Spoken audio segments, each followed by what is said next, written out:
Hello, this is 100 Films and Other Stuff, a countdown of my favourite 100 films and occasionally other stuff.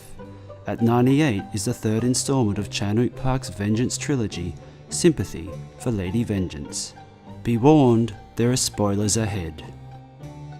I like women. I especially like women in movies. I like them when they are beautiful, funny, angry, deceiving, seducing, fighting, crying, going crazy, and I really like them when they are sexy. It is safe to say that in Chan-wook Park's Sympathy for Lady Vengeance, Yeon Lee's character, Geum-ja Lee, is all this and more. She is woman in all their vagaries and contradictions. The film starts with Geum-ja being released from prison after serving 13 years for the kidnapping and murder of a young boy. Upon release, she refuses the tofu offered to her because she is not quite ready to stop sinning and has some serious avenging to do.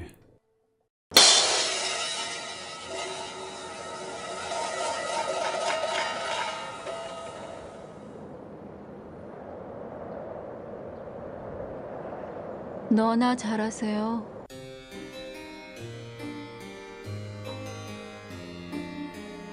We learn that Geum-ja did not murder the boy and was blackmailed into confession by the murderous Mr. Peck because he kidnapped her baby daughter and threatened to kill her. Obviously 13 years is a long time to plot the revenge of the man who stole your freedom and your daughter, and to say that Geum-ja put her time to good use would be a gross understatement. While inside, Geum-ja does favours for various inmates so that when she leaves prison, she has a network of cohorts from her prison life ready to aid her in her journey of revenge. One of them even marries Mr. Peck for her. Park melds Geum-ja's prison past with her revenge journey beautifully in the first half of the movie, and it flies by at a frenetic pace as all the dots of her past and present are connected. It has to be said that the prison scenes are quite B-grade, and would make the producers of Prisoner proud. There is even a fat lesbian to top it all off. The pink walls are also a nice touch because, well, they are ladies after all. The prison scenes are graphic yet quite amusing, and the film balances the bizarre humour and violence perfectly. 그러니까 이 금자 그냥 밥 좀 많이 먹으라 그래.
On the outside, Geum-ja means business, and nobody is going to stop her, or so we think.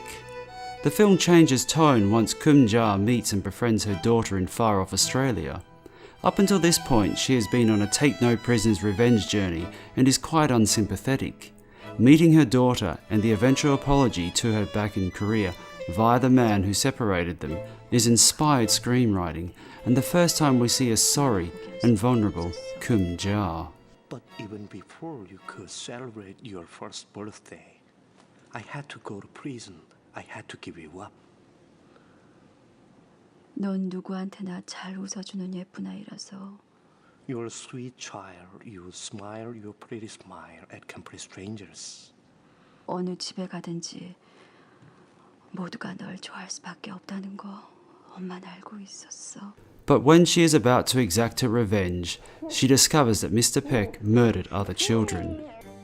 It becomes clear that although killing Mr. Peck has been her main source of motivation, it is not perhaps her only path to redemption. This is why I prefer Lady Vengeance over the others in the trilogy.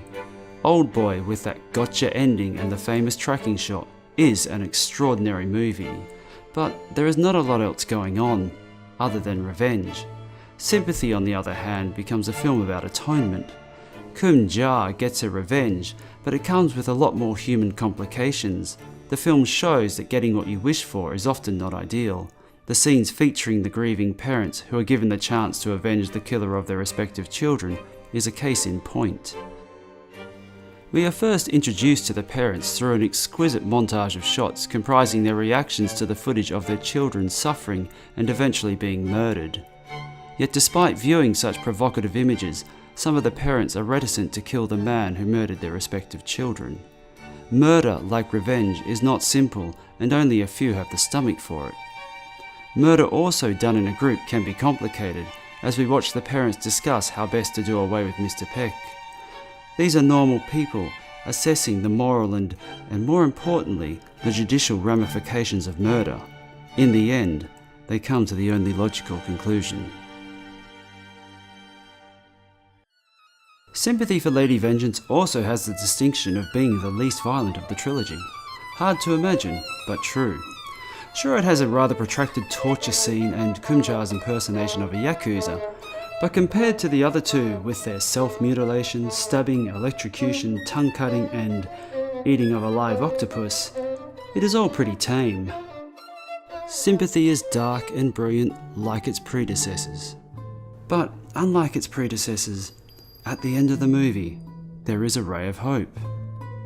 Hope that Geum-ja, her daughter, and their future might just be okay, which makes their journey all the more worthwhile. The film is superbly acted by all and sundry, but Yeon-ae Lee is amazing in the lead role.